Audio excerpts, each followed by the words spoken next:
So you never know what your younger kids, what ideas they're going to pick up on. They can understand ideas that they cannot themselves read in a book. They will grow and grasp toward those things. Don't try to dumb things down. Give them engaging ideas and they will reach for them.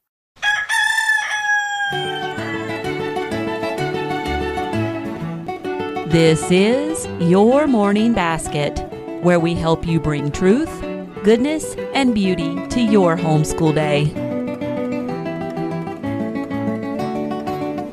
Hi, everyone, and welcome to episode 96 and a brand new season of the Your Morning Basket podcast. I'm Pam Barnhill, your host, and I am so happy that you are joining me here today. Well, we are looking forward to kicking off a new season of the podcast. And so before we get started, let me give you a little preview of what we have in store for you. Coming up this season are fan favorites Andrew Pudewa and Cindy Rollins, as well as podcasts about music, art, books, leveling up your morning time to include your older kids with your younger kids, how to follow some rabbit trails, and so much more. We're just so excited to be bringing you a brand new season. Well, on today's episode of the podcast, I have Dawn Garrett, who is the community manager at Your Morning Basket Plus. And on today's episode, we are talking all about getting started with morning time. So if you have heard about this morning time thing and you are wondering, what does this even look like? How do I begin? This episode is for you. And we're going to be talking about getting started when you have a lot of little kids, when you have older kids, and even when you have a wide age range of kids. So it's not just a getting started for the younger crowd, but getting started for everyone. So another way to get started with doing morning time is to head on over and check out some of the resources that we have for you at pambarnhill.com. Over there, you can find our Your Morning Basket Plus subscription. This is a fabulous way to start because we lay everything out for you. We've chosen the books, the poem, the music, the art, everything that you need, and all you have to do is open and go. So you can find some morning time plans, and if you click on over to pambarnhill.com and the green Get the Tools button, you can find information about our subscription there. We have monthly and annual payment options for you, so do go check that out. And now, on with the rest of the podcast.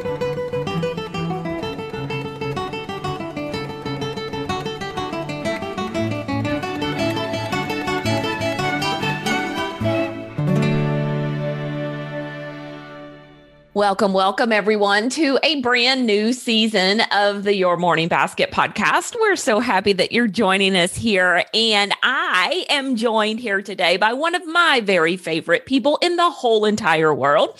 It is Miss Dawn Garrett. She is the community manager for Your Morning Basket. So Dawn, welcome. Hi, I'm so glad to be here again today. Oh, so happy you are here. Guys, I have to tell you that Dawn does a fabulous job nurturing the moms in our community at Your Morning Basket. She has been homeschooling how long now, Dawn? For like 11 years? Yeah, at least if you don't count like the preschool stuff. So we have to count the preschool stuff because we know you did preschool. Well, okay. So my oldest is 16 and we started when she was 3. So 13 years, almost 14. Yeah. And Dawn has, and the reason I say that is because in our community, Dawn's cautionary tale about preschool is well known. So we'll have to point you to that one. She's got a wonderful blog post about so you think you want to homeschool and what it could really look like. But yeah, so been homeschooling a long time and such a great support and mentor for all of the moms in our free community area and the moms in our subscription as well. So we are going to be talking today about a subject that you brought up. Actually, you pitched this podcast topic, and it is all about getting started with morning time. So can you tell me a little bit about why you thought this was a topic that we should podcast about? Well, I get this question kind of a lot of, We've never done morning time. My kids are 10, 11, and 12. How do we get started? What do we do to do this? I have lots of littles. How do I get started with morning time? I think this would be something that would be good in our homeschool. Or I have high schoolers. We've never done morning time. Should we start now? I've gotten all of these questions in the last month and a half. Okay, so you've just outlined the whole podcast for us right there. So that's what we're going to be talking about today, guys. If you have one of those questions, we are going to have your answer. So I absolutely love it. It's like complete and total podcast outline. My job is done. I can just put my feet up. It's going to be great. Well, these are questions from our community. They're the ones that you have been asking to get the answers for. So we want to answer them. Yeah. And I think it's going to be an incredibly, incredibly helpful episode. So, the thing is, though, I think you and I could both make this answer very, very short. The way you get started with morning time is to just start. Yes. Just find one thing and just do it. Yeah. And I'm not saying that to make light of any of the questions that we get because these questions all come from a very real concern that moms have is I want to do this homeschool thing right for my kids. And I think that that's a lot of times where the questions and the anxiety comes from. But, if we impart nothing else to you today, and we're going to talk about a lot of things, we're going to give you a lot of tips, but if we impart nothing else to you today, I think the idea that really all you have to do is pick one thing and just get started. Because as you and I know, getting started or even getting restarted, it can be 98%. Yeah. And it's 98% of the battle. Once you get started and you see how morning time will organically grow. It will just, can I do this in morning time? How does this work? How could we do this with all of the kids all at once? It just becomes very natural. And sometimes it will grow out of hand if you aren't careful. Oh yeah, that could be a whole other podcast. But actually, I think we've got another podcast on kind of that topic coming up later this season. But yeah, but it all begins with a single, very, very small, very, very simple action. And that action could be something as simple and as small as, bringing all your children together and saying a prayer together at the start of every school day. Or for sure. That's or reading a poem. Yeah. Reading a poem together, a chapter from a read aloud, a picture book. If your kids singing are little. a song. Yeah. Singing a hymn. So all of those actions. So if you're like, where do I start with morning time? All of those actions could work. You do that one thing tomorrow and you've done it. You've started with morning time. Now, what makes this morning time as opposed to, and I'm not going to tell you it's the time of day or the fact that you've done it in the morning. What makes this morning time is if you do it again and then you do it again and then you do it again. So it's the repetitive action that actually, because morning time is a habit, right? Right. Absolutely. The more consistently you do it, the easier it will become to just, it's that time. Yeah. So I think when you think about what is morning time, what is a morning basket, what is circle time, and you can use any of those terms interchangeably. It is just very simply a time in your homeschool when all of your children are together, learning together, and it's something that you repeat consistently in your homeschool over time. I think in Better Together, you talk about ritual as part of it. It becomes a ritual part of your day. Yeah, very much so. Very much so. And it doesn't have to happen first thing, though sometimes it's lovely that it does because it really can set the tone for the rest of your school day. But you can, peg it to lunch. You can peg it to little ones' nap times, just anything like that.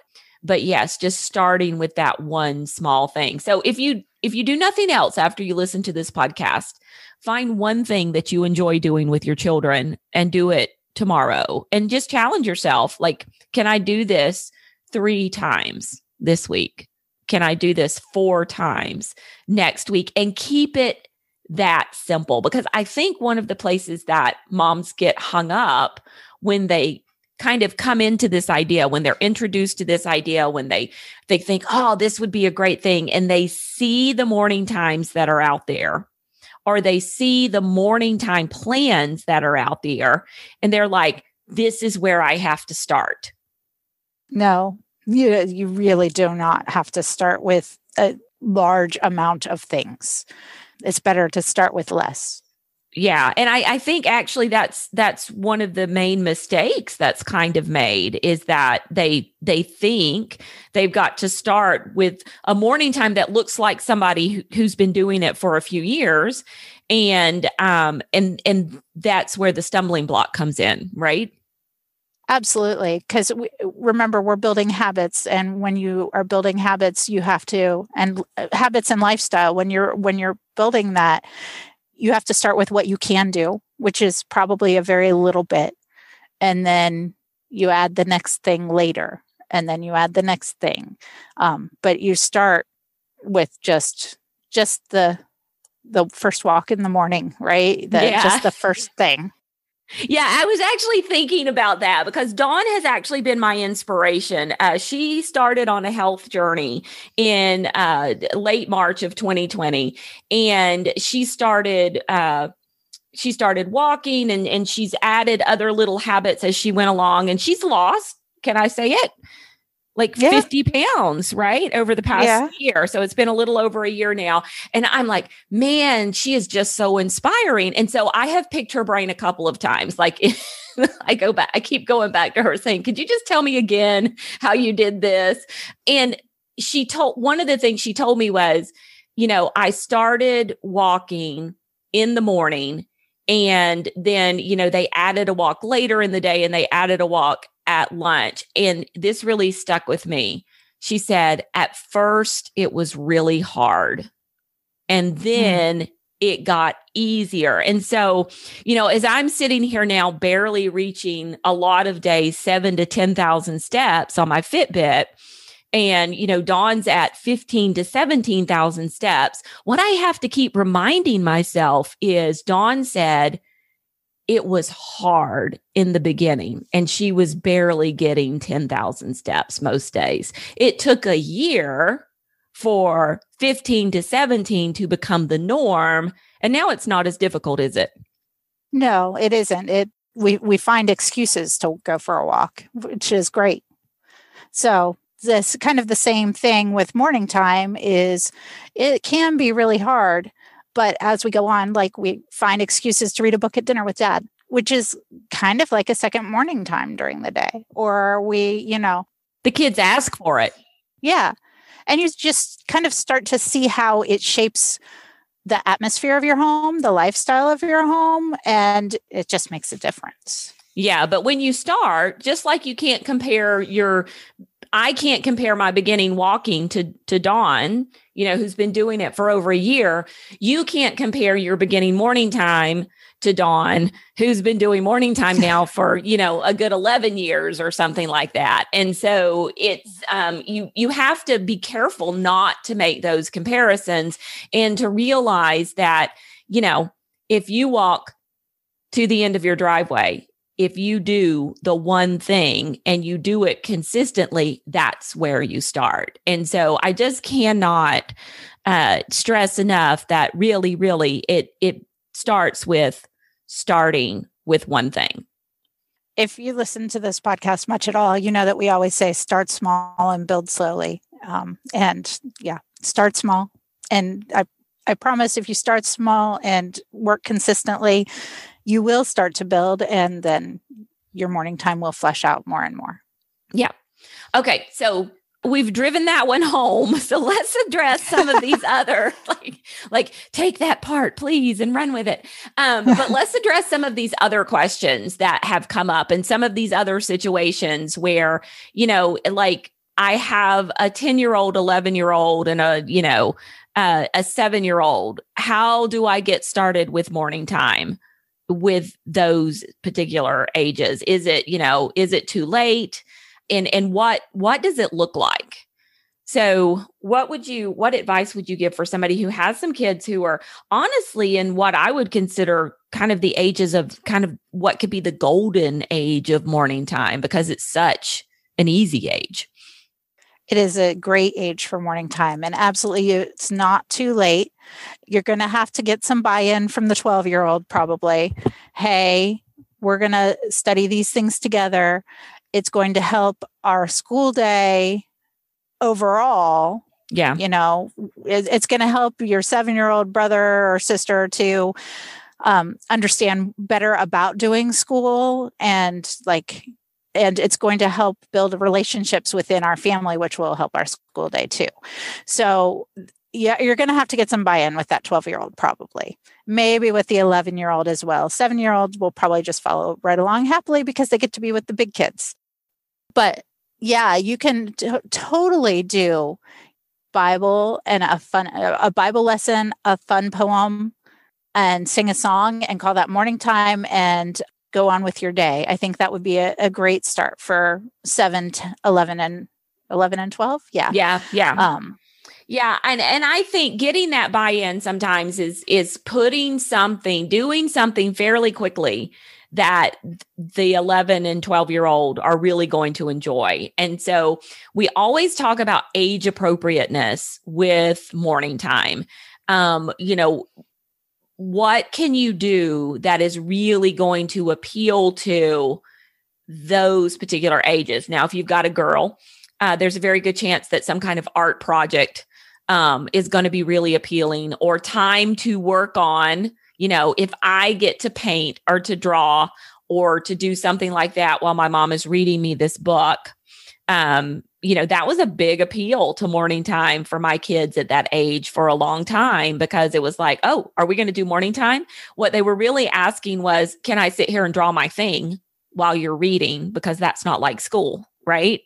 Right. Can I sit here and draw my thing while we're reciting memory work? If you have boys and girls, but what would appeal to them, like things like logic, something like the Fallacy Detective, or current events. My kids come to morning time for CNN 10 every day. It's one of their very favorite parts of morning time. So finding some of those age appropriate things that are going to appeal to that middle age group and putting some of those things in early are so important. For that 7-year-old, that 9-year-olds are sometimes that's an age that can get a little sticky. Mad Libs are often, a really great kind of reel them in kind of activity as well. Mm-hmm. Also, giving the 12-year-old something that they are responsible for, something that they particularly love that they get to share with younger siblings, is a great way to get started with those ages. If they like poetry, or if they like some particular silly story from when they were 7 that they want to read, or yeah, I think that can go a long way. I also would recommend finding a book that's not in anybody's schoolwork, that's not in anybody's curriculum, finding a funny, engaging story that you can all laugh and giggle at together, and that you will all just fun. No narration, no papers, no worksheets, nothing. Just read a funny story together. I think can make a big difference too. Okay, so we're not just going to leave them hanging with that. Let's give them some suggestions.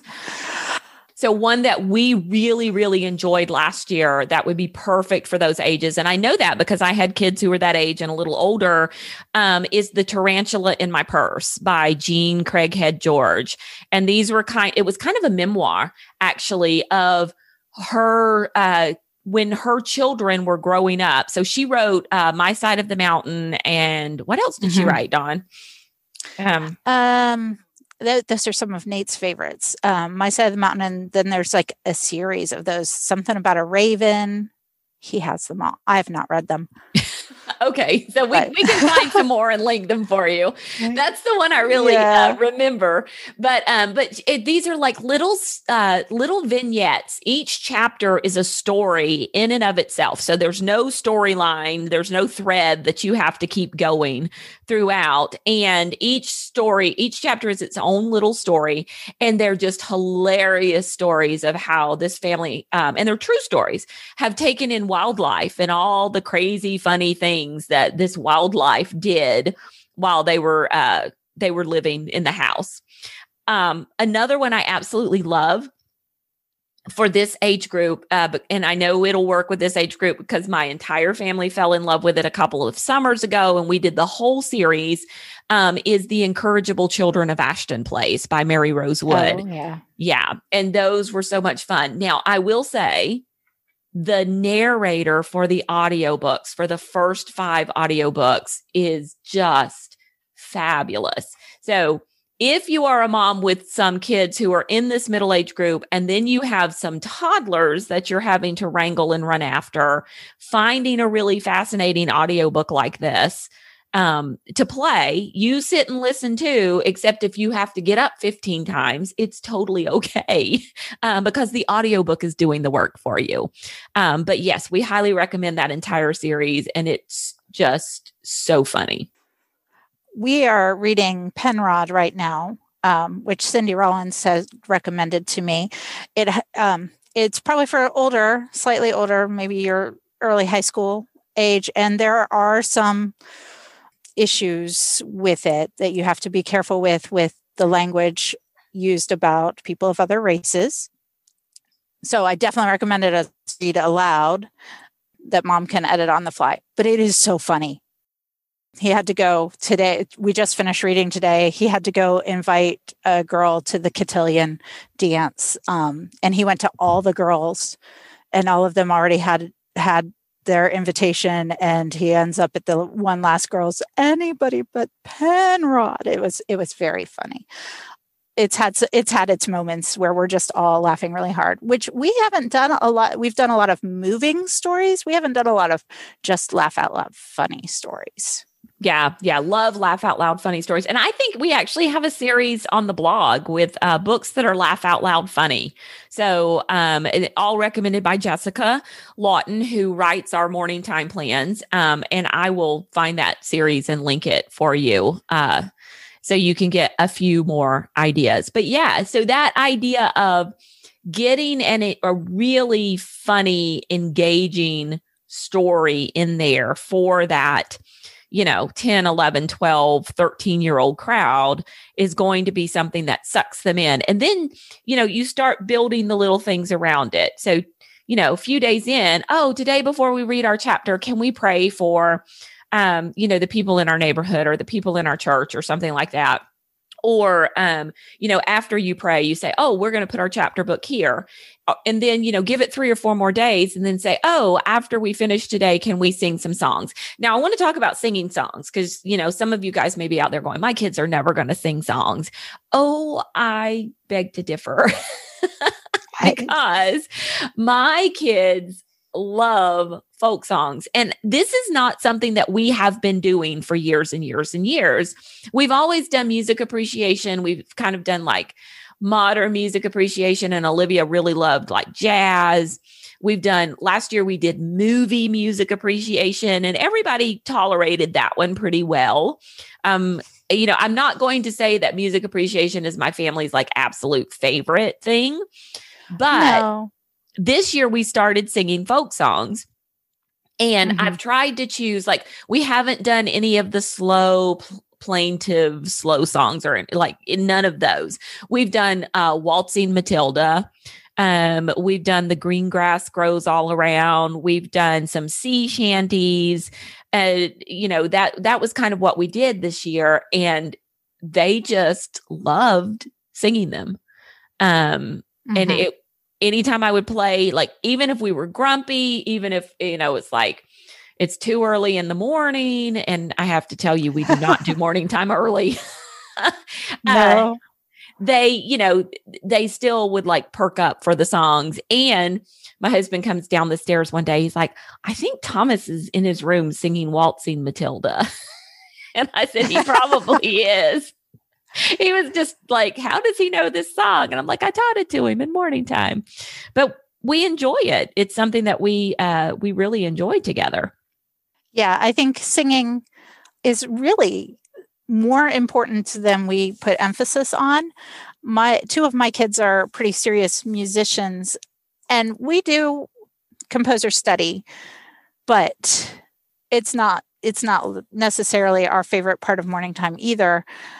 But we do enjoy singing hymns together. And I love, my kids have gotten to the point where they can start to accompany. So I'm not trying to a cappella lead us because I don't sing particularly well.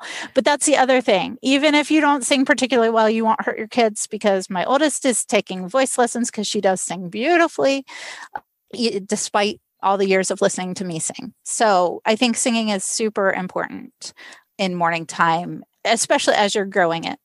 Toss in the doxology. We start with either the doxology or the Gloria Patri every day. Even if that's all you do, that's a great start. Yeah. We actually end with the doxology every day. That brings our morning time to a close. And so we do sing every single day, whether whether we get to singing something else or not. So, yeah. So, singing is a great way. And sometimes I think the thing I want to get across with this age group is sometimes we think our kids are never going to be into that.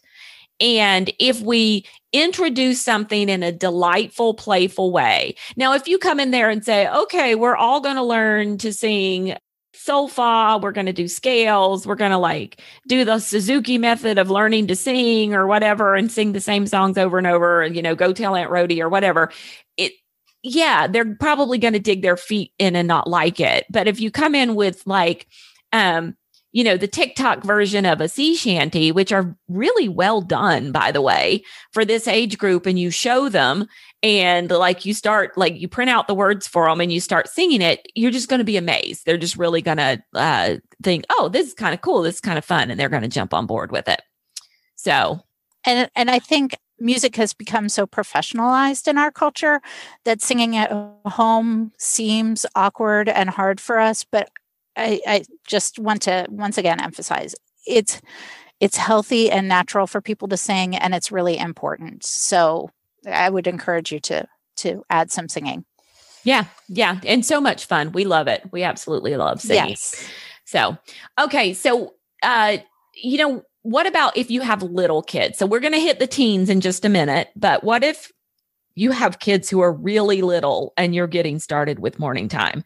In a way, I think there are a couple of stumbling blocks, but I think this is probably the easiest way to start with morning time. Absolutely, for sure. We started our morning time with one of those big blue preschool calendars, that you add the number and the day of the weekend and the weather for the day, while they were eating breakfast.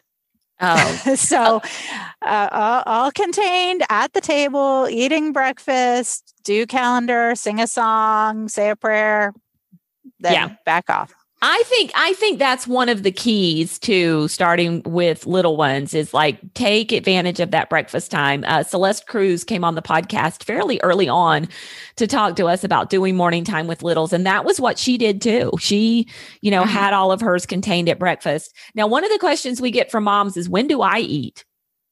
Before or after? Yeah. Before or after. I don't know. I'm a mom. We have 3 stools at the bar in our house. We have a bar where you can sit and eat. There's a little countertop height bar, and we have 3 stools there. There's space for 4. Do we have 4? No, we have 3. And when my husband's traveling or gone, and he is occasionally, the kids sit at the 3 stools, and then I stand on the other side of the bar and eat while I clean up the kitchen. So, it totally can be done that you eat before or after. Yeah. We've always had a break after our morning time. We call it, recess or whatever. So we do morning time, kids go on a break. Then I can eat if I hadn't eaten yet, but I gotta, especially with those littles, you gotta give them some wiggle time, some time to use up the energy that they just put into their bodies.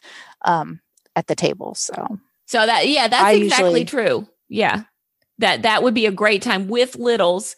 Let them go and get some of the wiggles out before you move on to, your short lessons of math and reading and things like that, and take advantage of that time to go ahead and eat.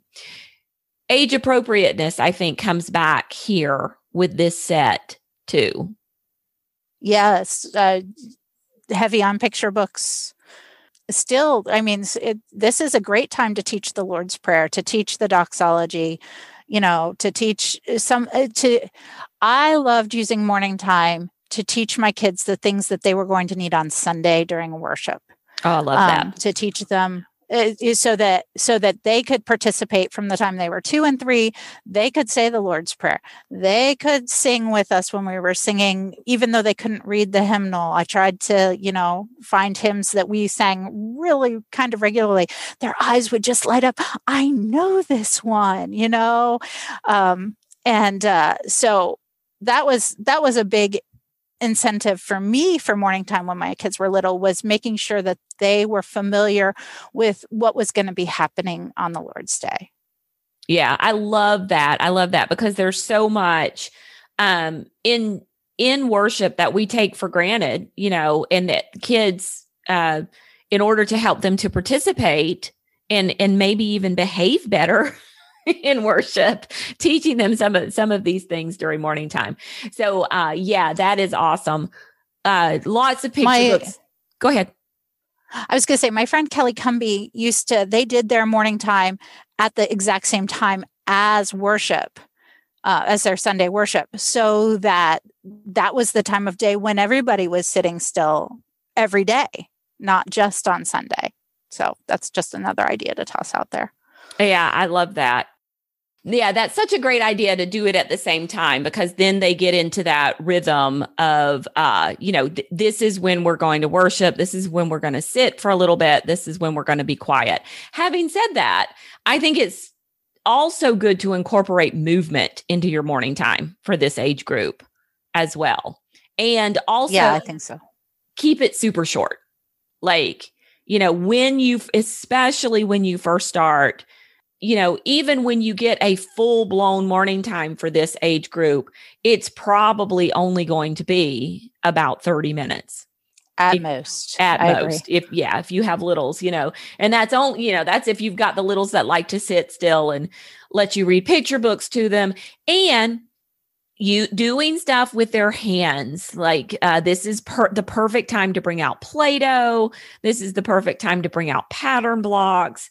This is the perfect time to bring out Magnetiles and bring those things out. So when they're done eating, have the boxes nearby. Sarah McKenzie talks about having read aloud boxes for every kid, where they have something in the box for them during read aloud time. You could use the same concept for morning time, where you have these little boxes of activities sitting next to your morning time place, and they can grab those. And then, the Magnetiles are in this one, the Play-Doh's in this box, that kind of stuff.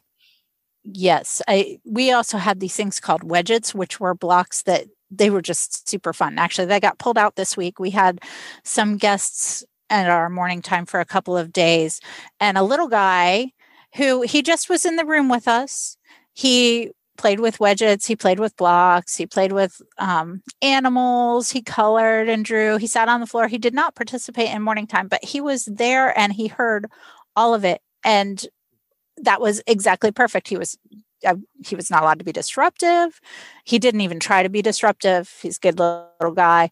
But so if back to our 12, 10, 12, 11, and 7, if you have a 3 tossed in there, don't stress about making them participate in everything you're doing. Either just, you have to stay in the room and you have to be non-disruptive and play quietly here by mom on the floor. That's perfectly legitimate. Oh, yeah. And okay, so let's talk about that, because a couple of things can come up. First of all, when you start doing this, that 3-year-old is not going to be inclined to sit by mom and play quietly without disrupting, because 3-year-olds don't read the memo and get with the program quickly, right? That's not their MO. Correct. So no. you're going to keep it super short. You're going to give them the opportunity to succeed by keeping morning time super short to begin with. But there may be a period of time where where morning time is about training the 3-year-old how to act in morning time. But it's all about back to the habit and the lifestyle of creating the atmosphere of your home where they're welcome to be there and participate. As you know, and learning that they'll grow into it. Yeah. If you keep going. So, right. But I think Heather Tully's episode, the episode with Heather Tully would be a great one to refer to think about how to keep those wide ages and stages together. Yes. So Heather has 10 kids. And so, obviously there's a very wide age range there because there are no twins in the batch at all, right? Correct. Okay. So 10 kids, no twins, no triplets. And so she definitely has that wide age range. And so it's a matter of starting small, being consistent, and it becomes like it's just the thing we do. This is just how things are and how they work. But if you give up when you get to the little hilly, rocky part in the beginning, you're never going to get to this is just how things are. And I want to add in there for mom, you're going to want to say, no, you need to sit here and be quiet for this whole time. You're going to want like that control piece. That's going to backfire on you most likely. Honestly, letting them play quietly in the room is the best step toward getting them to participate. I remember fighting with my youngest is only not quite 3 years younger than my oldest. And I remember fighting and trying to make her sit on my lap. No, you have to be still. You have to be quiet. You have to do this. And wanting to like really exert authority over that 3 and 4-year-old. And it made morning time that much harder for that much longer. So the atmosphere that you are creating, the temperature that you are creating in your morning time goes a long way toward making everybody happy to be there. Oh, I love that. And okay, so the next thing that comes up is, well, especially if your oldest is like 7 and then you have a 4-year-old and a 3-year-old or something like that. Well, she doesn't have to sit still. Mm-hmm. Why do I have to sit still? And my answer to that is, you're not 4 anymore. You're not 3. Right. You're a 7-year-old, and 7-year-olds have to do things that are different than 4-year-olds. And you know what? It is completely and totally okay to say that to your kids. What do you say about fairness, Dawn? You have a saying.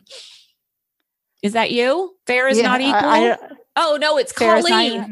It's Colleen Kessler. It's on me. It's Colleen Kessler, where she says fair is not equal.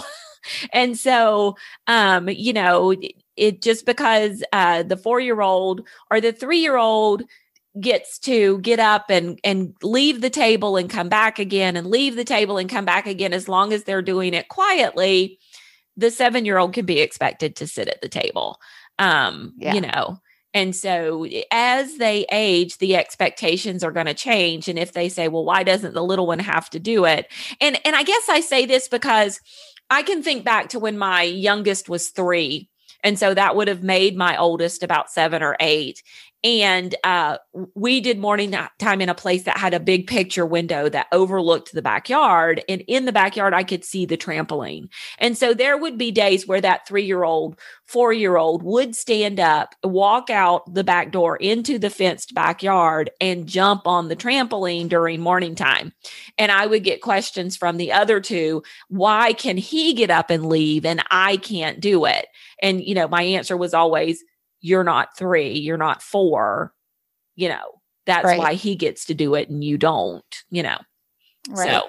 Well, and I think in that episode with Celeste, she talked about how she would keep her older ones longer in morning time, but she trained the little ones when they were done, they go and put on their Crocs and they go play in the fenced yard. I think that was something she talked about too. I think That's a really great episode if you have lots of preschoolers. Yeah. Yeah, it really is. And then, I know that my little one, my 3 or 4-year-old, would wander out of the room. He would wander out of the room back to his room. He would play for a little bit. He would wander back in the room, so as long as you have safe places where they can be just out of your eyesight for a few minutes at a time. Obviously, if he got really quiet, I'd be going to find him and see what was going on. But, then that's okay too. Yeah, you're totally right. Don't fight that battle where you're forcing them to sit there, because you're probably going to end up being the loser, even if you're the winner, Right. Right. It's going to take a number more years to get everybody acclimated to actually enjoying morning time, which you want everybody to enjoy morning time, including you. Yeah. Yeah. So let's talk about teens. So what if you are starting with teens? So we've told you that it's not too late to start if you have a 10, 11, or 12-year-old. Is it too late to start if you have a 16-year-old or a 17-year-old? I don't think so, because you yourself can start like your own personal morning time. We talk about the peace and the mother's morning basket. This is a habit for life that you can help your family to establish and to learn to live. I keep saying lifestyle. It's a lifestyle that we are trying to inculcate here, right? So I think it isn't too late to start, but you have to choose really carefully with a 16, 15, 14, 17, 18. You have to choose. Yeah. Yeah. And so I think it has to be like high impact. Yeah. And so I think it comes down to two things. Two things are the key here. First, back to that age appropriateness, and then also the posture and the attitude of a mom, during this period of time during the day, because my relationship with my children has changed over the years, in morning time. Yes. Although you're always trying to do that co-learning where it's not just you imparting knowledge, but you are all learning together. I mean, I didn't have artist study and composer study like we do them so I definitely have been learning. But so yes, the posture, but with a 16, 17, that posture is even more of a coming alongside and a listening. An invitation. Yeah. And we talked a little bit about buy-in with the 12-year-old. You're going to also have to get buy-in here with your olders, I think. Yeah. Yeah. I see it as an invitation to, talk about some issues together, like, what's going on in the world, or, my kids just got their first job. And so one of the things that we're actually probably going to start this summer, even before we get back to school in morning time. But one of the things I see us doing in morning time is some kind of financial literacy, so that's the kind of thing that I'm looking at doing with my teens. And somebody might say, well, where's the truth, goodness, and beauty in that? And I'm like, well, there's a lot of goodness in not blowing all your money and having good money habits, Absolutely. And so, just that would be a place that I could see us learning about those kinds of things in morning time and having those conversations together. And that's something that would appeal to them. It would impact their life. It would have interest to them because of the nature of the topic. And so I'm going to invite them into, hey, let's talk about these things. Let's look at these things. I've got some videos to show you, let's have some conversations about this kind of stuff. And, I think that's going to reach them because they're going to be interested in the topic. It's going to be relevant.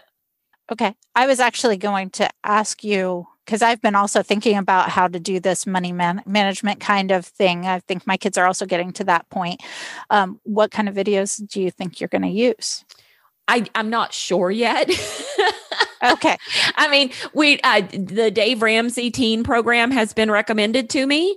So that might be a possibility, but then I also might just put something together myself. I used You Need a Budget. And they have some really great kind of simple that has a different, shares some of the same ideas, but also has a different take, a different philosophy for some things. Like, so just not to get too far off in the weeds. Yeah. Dave Ramsey is very anti-credit card, where you need a budget, shows you how to use a credit card as a tool. And so like, what's more practical in our world today? Because their online fraud is very real, and there's an extra layer of safety from using a credit card. If somebody gets your credit card, they can make a lot of charges, but they can't empty your bank account. And so, anyway, so I don't know yet. Can I answer it like that? You can. And that was kind of a leading question, because I was thinking about maybe the You Need a Budget videos. So anyway, I wasn't sure. But the point as it relates to morning time is, find the things that are relevant to them, especially for those teens, and invite them into this conversation, and use morning time as a place to do that. Last year we studied the election in morning time, and we enjoyed it. It was absolutely fascinating. It's so funny.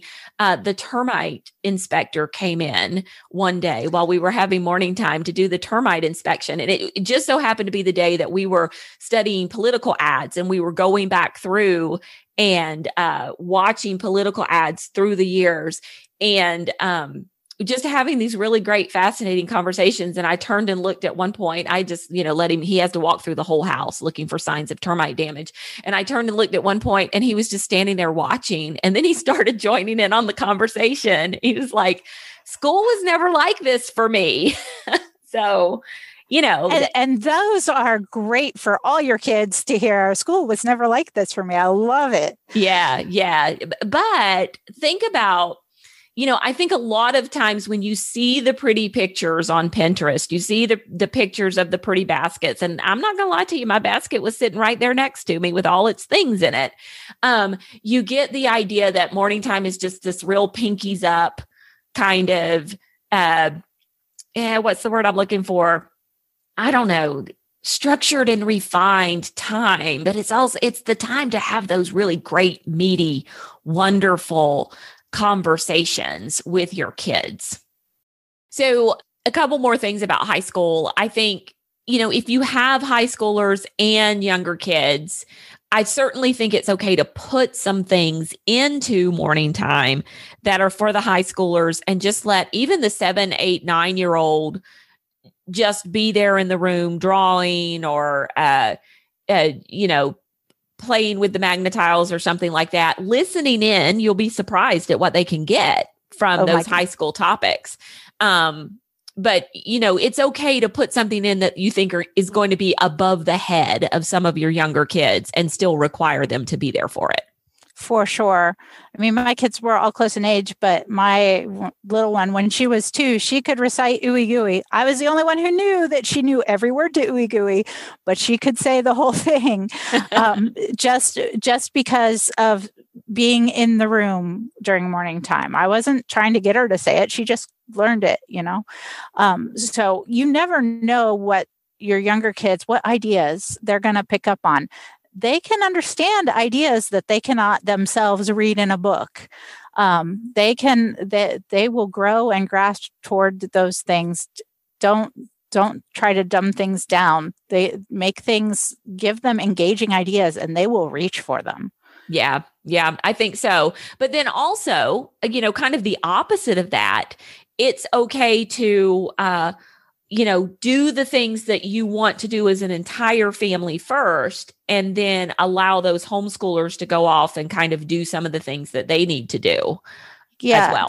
Brandy Wenzel used to do that, where she would make sure that, they did their Bible all together, and then she would do Shakespeare, and then let her high schooler go, because high schoolers have so much work to do, and they feel it, and they're trying to get jobs, and they're trying to have a social life, and they're trying to do this, and they're trying to do that. I mean, they fill their lives with so many things a lot of the time. not that morning time is a waste of their time, but make sure you're just getting those high impact pieces for them and then let them go to the rest of their work. Yeah. Yeah. And so some people might say, well, why would you bother having the high schooler come to morning time in that situation anyway? And the reason you bother, Heather Tully actually said it best. She's like, if I didn't have morning time for my 17-year-old to be there with my 3-year-old, I'm not sure that they would see each other most days. Right. Yeah. It's that fostering those family relationships. That's a huge part of what you're doing during morning time. Yeah. And that may be an extreme case. You may never have a case where, you have a teen who is like getting up to go to a job or doing their school all day or sleeping in late and then getting up and doing a bunch of school and then going to a job and, and never seeing the 3-year-old. It may not be quite as extreme, but it's not just that your ship's passing in the night during morning time. You're actually engaging each other as a family and learning something together that you're always going to share. You're creating a common vocabulary for your home. Yeah. Yeah. Yeah, very much so. Very much so. So I think that's a reason why it is important to keep those teens there for at least part of the time while honoring, they're honoring their separation from the family, which is what a large part of being a teenager is about is, you pull close and you pull away, you pull close and you pull away. And we want to send these kids out into the world who are ready to go. I mean, that's our role as moms, is to prepare them to leave us one day. Well, and I will tell you, I hear stories from other families where they've released the teenager from the end part of morning time, but mom is reading Wind in the Willows or Little House, and the teenager is sneaking back in to hear their favorite parts of those stories. That makes me cry right now. So it is knitting hearts together. And so important. Yeah, this is the part where Pam and Dawn bring out the tissue. I'm going to have all high schoolers next year. Oh my goodness. So, yeah. Well, one of the questions I get so often is, what does morning time look like? I think moms want to get a visual picture. So if I were at your house this morning, Dawn Garrett, what would morning time have looked like? Could you paint me a picture with words? I will certainly try. I had a 16-year-old who was making cards. She and some of her friends have you heard about these open when letters? They make a packet of letters that are open when you're tired, open when you're excited, open when you're sad, open when you had your first date, open, these different things. And it's just a packet of letters that you send to a friend. So she was making cards to make open when letters for one of their friends. They're pulling together a big packet. And she was watercoloring, and she did a couple of really pretty, one of them was of the wild hyacinths we saw on our hike Wednesday night. And one of them had these different polka dots. And so that's what my oldest was working on. I have no idea what Nate was doing. He had some pony beads and some paper. And I think what he does with those is he does football plays. And he's mapping out X's and O's for plays. And so he has one team, and pony beads just happen to be convenient because he has 2 sisters. So I don't entirely understand what he was doing, but that's what he was working on this morning. Sometimes he whittles, sometimes he works with paracord, sometimes he draws. It just, whatever floats his boat that day. We still have some of the toys upstairs from when our young friend was with us. So the Wedgets were still out, and Rebecca was excited she was building different elaborate shaped things with the Wedgets, which those haven't been out in years at my house, but sometimes that nostalgia is fun. So she was doing some of that. Sometimes she will kind of cross stitch or embroider. It just whatever moves her that day. And they all take turns reading. So I don't do all the reading aloud because everybody gets tired of just hearing me. So that's those are the different things that you would have seen. Oh, and Nate also played the piano to accompany our hymn singing this morning. So. Okay, so you're gathered around a table. They're all busy with their things, and you're reading, and then they're taking turns reading as well. So, yeah, down in your dining room or up in your schoolroom? In our schoolroom. It's also I have a short bookshelf. I have too many things for a basket for my morning basket. So I have a bookshelf and I turn around and pull things off my shelf, and we're sitting in the schoolroom and they're working.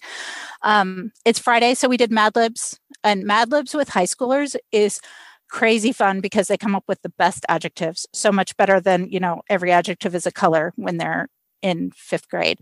And I wish I could remember what some of them were at the moment, but they made me laugh. So it was a lot of fun. It was a lot of fun. So Fridays we change things up and do kind of like lighter things because it's the end of the week, and we just enjoy being together. So I love it. Yeah. So ours right now looks a lot like kids like sprawled across the couch. Though hearing you talk about yours, I'm wondering if I'm going to not encourage mine to go back to the table next year. So we have this issue.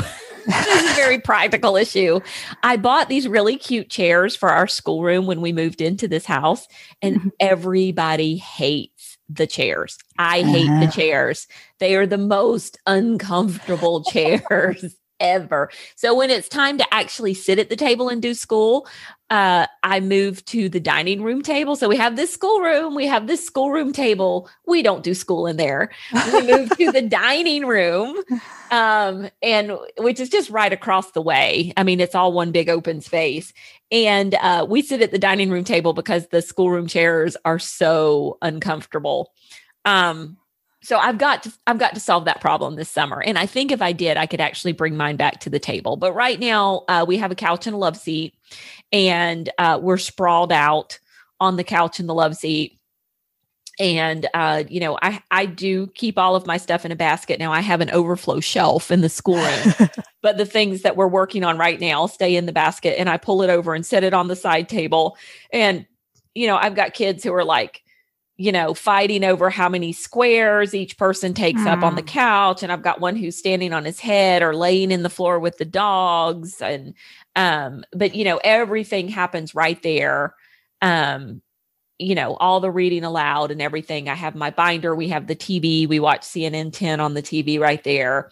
And, it's just, if you could just imagine some teenagers sprawled around, talking and, doing things. Sometimes, somebody hasn't eaten, and so they go to they're right there at the bar that's in that same area, eating something while we're doing morning time. So that's kind of what it looks like at my house. So it's just a very ordinary looking time, wouldn't you say? Oh yeah. I mean, it looks like a mealtime, and I feel like I'm spreading a feast of ideas, like Charlotte Mason talks about. So that makes it a lot of sense. Yeah, it really does. It really does. And so I think the idea that it has to, and it looks different from home to home. Sometimes moms in the community come up and say, oh, every day in morning time we do this, or every day in morning time we do that. Of course, I can't think of an example right now. And I think, oh, that's really interesting. I never would have thought of that, Right. Yeah. I'm blanking at the moment too, but yeah, I mean, most days instead of Mad Libs, I stand up and write a sentence on the whiteboard, and we diagram a sentence together. I mean, it just, what you need, you have to determine what it is that you and your kids need to be doing together, and then figure out how to fit it in slowly. Yeah. Start small. Build slowly. Yeah, very much so. Very much so. So did we hit all of those kind of different questions that people were asking you about how to begin morning time? I think so. I think just thinking about, how do you get started when you have this particular situation? Just start. In Mere Motherhood, Cindy Rollins says, don't fuss about which book to read. Pick up the book next to you and say, let's read and read. And I think the same can be said for morning time. Don't fuss about all the details. You probably know the doxology or some other praise song that you like. You can pray. And pray the Lord's Prayer if there's not something else that if you are uncomfortable praying extemporaneously, and grab a book of poetry and read a poem, and keep moving. You'll just gather them together and enjoy being together. Yeah. Yeah. And I think that's it. Stop. You hit the nail on the head right there. Stop fussing over the details. Just pick something and do it. And that forward motion is what's going to keep you going. And if you pick one thing and you do it, and when you've done that one thing out, pick another thing and do it. I often tell moms who are like, how do I get started? And I'm like, choose 5 things that, you and your kids are going to enjoy doing.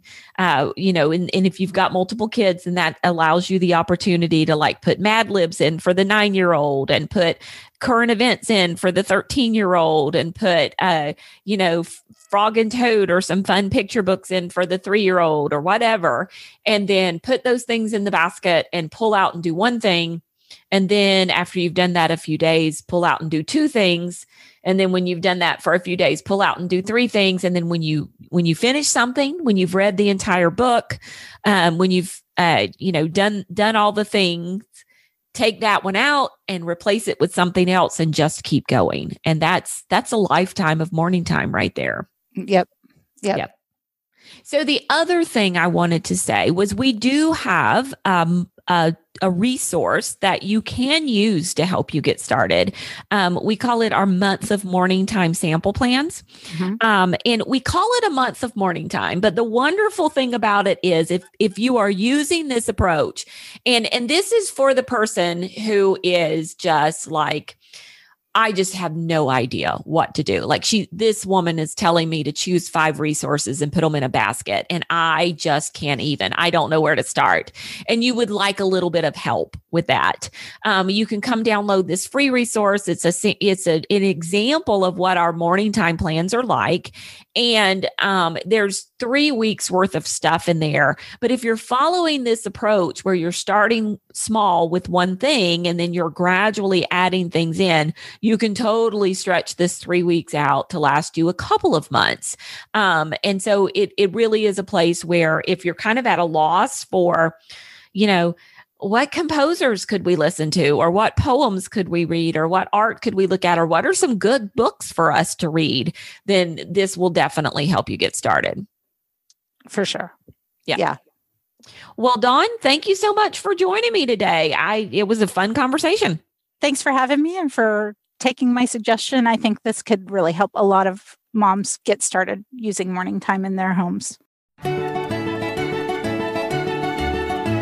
And there you have it. Now, if you would like links to the books, resources, and blog posts that Dawn Garrett and I talked about today, you can find them on the show notes for this episode of the podcast. Those are at pambarnhill.com/YMB96. Now, I will be back again in a couple of weeks, and we are going to be chatting with Cindy Rollins all about how do you choose the best things for your morning time. This is one of the questions we get a lot. I know I want to do morning time, but I want to do all the things. So how can I narrow down and choose which things are best for my family? So I hope you join us for that conversation in a couple of weeks. And until then, keep seeking truth, goodness, and beauty in your homeschool day.